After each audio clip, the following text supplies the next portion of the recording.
Shalom, shalom, y'all. Peace and blessings. All praise to the Most High. All I can say, let's get straight to it. You know what I'm saying? Timothy, continue. TiMOTHY, let's get it. I'm going to rewind a little bit. May clip this out, but either way. All right, continuing on. Workers and servants, respect and honor those that's over you, your boss, for the most part, right? So respect and honor those over you as true representatives of Christ, and you also want to respect and honor those who are over you that are unbelievers, you understand?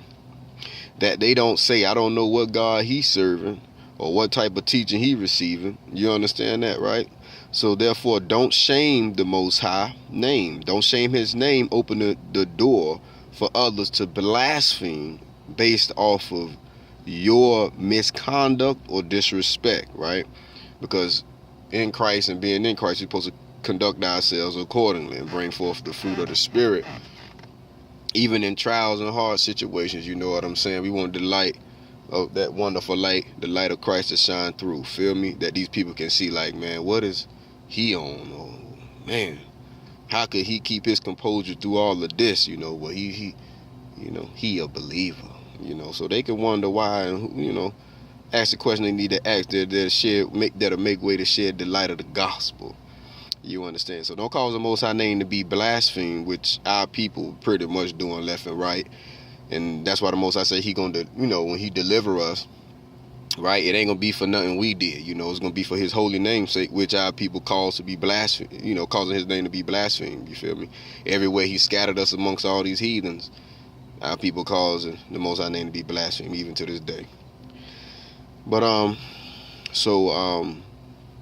don't say you about this life, this Christ life, right, and that you follow him truly, right, or whatever the case be, and then follow that up with a lack of respect to the authority over you. So this deep, but children, respect and honor your parents. That's in the 10 Commandments for a reason. It's a commandment with promise too. You understand that your days may be long. You feel me?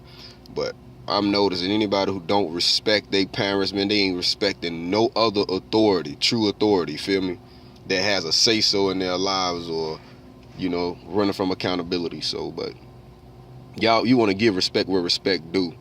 You understand that? So I'm leaving that there. Workers and servants who are under those who are believers, don't take that for granted and don't take it lightly, because they are your brethren. You understand that? Grind even harder when you working for them or under them, For instance, if your boss is a devout believer in Christ, don't take that for granted and lightly. Like, oh man, he nice, he don't mind if I'm gonna be late, or he don't mind if I don't go, don't do the whole job. No, grind even harder. That's your fellow laborer, brother or sister in the faith. Let's get it. All right, so be sure to inform and instruct the body of Christ to do these things. So brothers and sisters, all the things that I'm mentioning and that's mentioned, Paul letting Timothy know, be sure to inform and instruct the body to do these things. Feel me? Right? Represent the Most High rightly in earth as in heaven. You say that prayer, but you're supposed to represent the Most High like you would in heaven. But you got to start that now. The work is here. The work is now. So don't think you're going to live wild and do whatever you want and as if you would do something different in heaven. No, you live that life right now. All right, so beware of those who teach contrary to this. So anyone speaking contrary to working, providing for your family, being responsible and respectable to the authority which is over you, and anyone who's speaking or teaching contrary to that, you know what I'm saying? It say here, my fault. Yeah. Beware of those who teach contrary to this. Beware of all of those who teach contrary to this, which is a godly pattern of good works. Okay. This is sound doctrine. So everything you hear, this is all sound doctrine. Now this is in the book of Timothy, and these my notes pertaining to it. They help me better understand what's being said, and I'm just sharing that with y'all. But these things that you are hearing, it's a godly pattern of good works. It's sound doctrine, okay? Beware of those who do part of what's mentioned and not all of it. Beware of those who halfway doing stuff. they doing, they doing a piece of what you saying, but they ain't doing the whole thing. They ain't carrying it all the way out. Some probably ain't right. Something going on within them, they ain't doing what they doing for the right reasons. Something wrong with their heart. But beware of those who don't receive and draw near to the words of Christ. So those who don't receive and draw near to the words of Christ, beware of them. So when you start preaching Christ and brothers start distancing themselves, you know what I'm saying, or sisters start distancing themselves when you talking about Christ and Christ is the focal point, the scriptures say beware of them. We shouldn't be catering messages to people to try to get the masses to receive it. It's straight up the word of God, which is Christ, bringing him. And if anything we teaching or bringing ain't going right back to the cornerstone, it ain't lining up with him, then it's contrary, So, as the scriptures say, I beware of those who don't draw near to the words of Christ. His words matter, and he ain't say nothing that the Father would not have him to say. So everything he said in sync with the Father.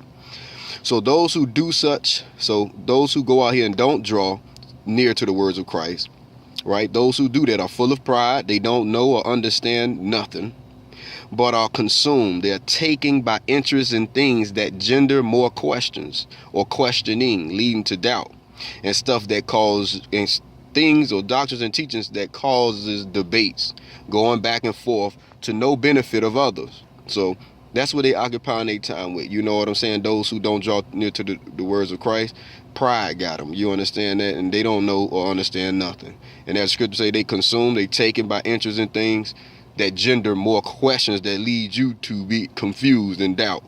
You understand? Scratching your head, and they entertaining and bringing things that cause debates. You feel me? Going back and forth, and it ain't benefiting you, and ain't benefiting nobody else. They just want some glory up in there, and feel like they doing something. They ain't doing nothing but destroying. All right. It said, they who do such are moved. I put here, they who do such are moved in, what in the world is that word, yo? Okay, yeah. Those who do such are moved in envy. That's jealousy and ill will, sparking heated disagreements, arguments, brawls, and debates, loving contention. They distract and cause others to turn from the leadership, the divine authority, through slander, damaging their reputation, through evil speaking, accusations, mocking and making evil assumptions, right? Assuming falsehoods and things that are lies, things that are not true. That's what they're assuming, without having or providing any evidence to confirm it. And then they act on the falsehood, they act on the accusations and these false beliefs, right? Causing the utmost division in the body. Steady arguing, disputing, causing long, pointless discussions with people with dishonest and corrupt, infectious minds. So people who entertain that, something wrong too. If you get all involved in the thrall with that, right? So these folks cause the utmost division in the body, steady arguing and disputing, causing long, pointless conversations and discussions, ain't getting nowhere, with others who have corrupt, infectious minds, which mean something wrong with their understanding and they thinking. All right, and these individuals who do such are those without truth. They think that gain, obtaining through effort and persuasion, they think through their effort and persuasion, those gained unto them, they think they're doing something that's godly because of the numbers around them. The people who entertaining what they saying, they looking around like, yeah, man, it's right. All right, and they doing so through persuasion. You understand? So they think godliness is gain. All right, so okay, let me go back and rewind this. I got to say this one again because I got a lot here and this is deep. So they cause the utmost division in the body, steady arguing and disputing, causing long, pointless discussions with people with dishonest, corrupt, infectious minds, meaning their understanding and thinking is off. Something's wrong with their heart. All right.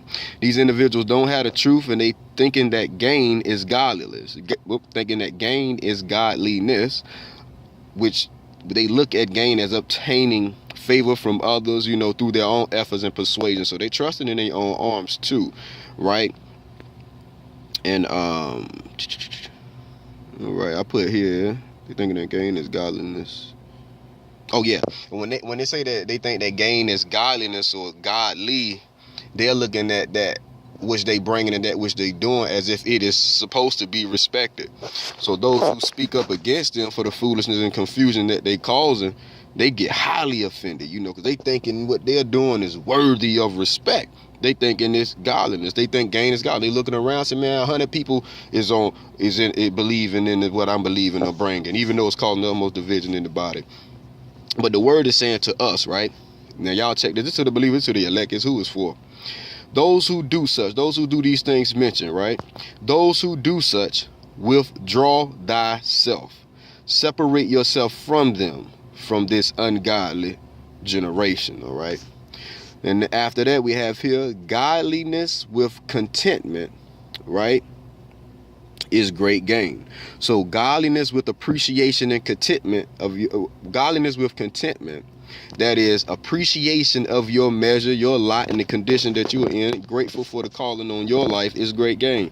So if you truly seeking godliness, be appreciative of what you got, be appreciative of the gifts the Most High gave you, and the ministry which he got you doing, or the ministry which he shall have you doing. Be grateful for the wisdom and understanding he has given you to this very point. Put that to good use, you know what I'm saying, and just be grateful, you know, and don't be jealous, don't be envious of any of that. Repent of that, rebuke it. Don't look at your brothers and sisters with an evil eye. You understand it, and separate yourself from those that are contrary, you know. So if you got to play this little segment back, this is a chunk here, but this really does say a lot, you know. But those who don't draw near the words of Christ, separate yourself from them. It's only going to be a blessing unto you, and you'll be better off. You feel me? So flee from ungodly lust, you know what I'm saying, and entertaining that which is contrary to sound doctrine. Praise the Most High for the word, you know. I'm grateful. Keep looking at the time, because it's time to roll.